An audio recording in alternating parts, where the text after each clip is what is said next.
I am living for this retro racing renaissance that's kicked off over the last few years, where smaller indie developers are making these games that go back to the 80s and 90s. Low poly, full on arcade or simcade, isometric views, really distinct and characterized handling that's not afraid of being like anodyne and very passive.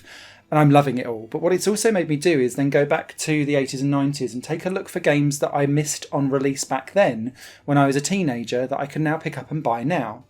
Overtop, which is part of the Neo Geo collection, was recently redone through Hamster, who do all of the ACA Neo Geo titles and so many like arcade archive stuff. They do some great stuff. And this game is a isometric rally game. There is only one track, but you'd never know it because there's loads of different cars that all handle very differently. And the rally track that you are racing around has various different stages all kind of linked together. A bit like when you're doing Outrun and then you choose which road to go off of and then you hit the next stage. It's all connected together into one giant experience.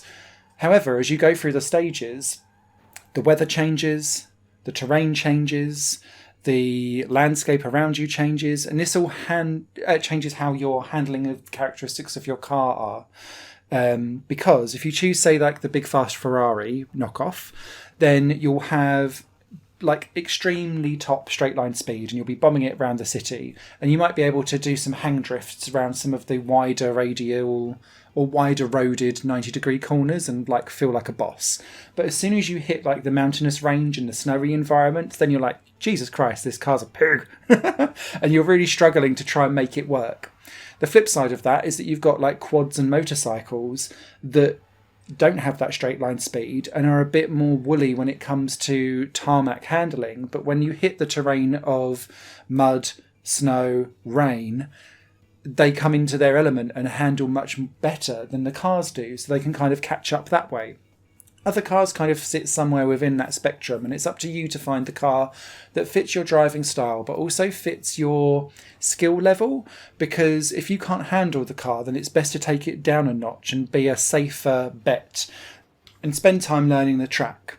In some ways, learning Overtop is very similar to learning the Nordschleife, because a lap of this game is about 8 or 9 minutes.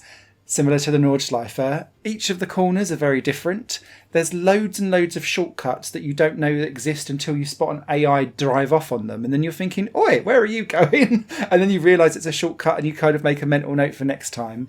But all of those shortcuts come with perils, because there'll be very narrow roads or there'll be trees around them that you'll crash into if you get it wrong. And so if you get it wrong, they actually take more time than just doing the normal route. So it's a risk versus reward factor. And that again depends on the car that you've got as to whether or not it's well manoeuvred for that particular shortcut. So you're constantly doing this mental balance checking as you're going through the game itself. The controls are very, very simple. They just change as you go through the cars. So that's where the replayability comes. And with the Hamster edition, where it's all been now put out onto PS4, Switch, Xbox One, for example, you've now got online leaderboards, but you have to complete, obviously, the whole run to be able to get onto the leaderboard. So it's a challenge in itself to get there, but once you do it, it feels incredibly satisfying to be set there watching your name in glory.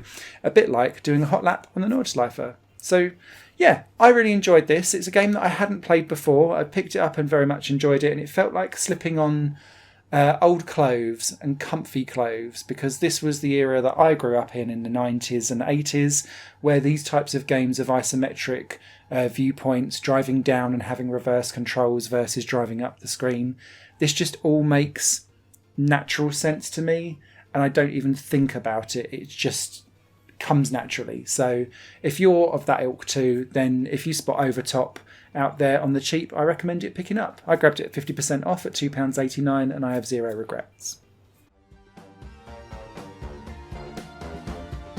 Higher Plane Games is part of the Higher Plane Network, a completely independent media outlet supported by people like you.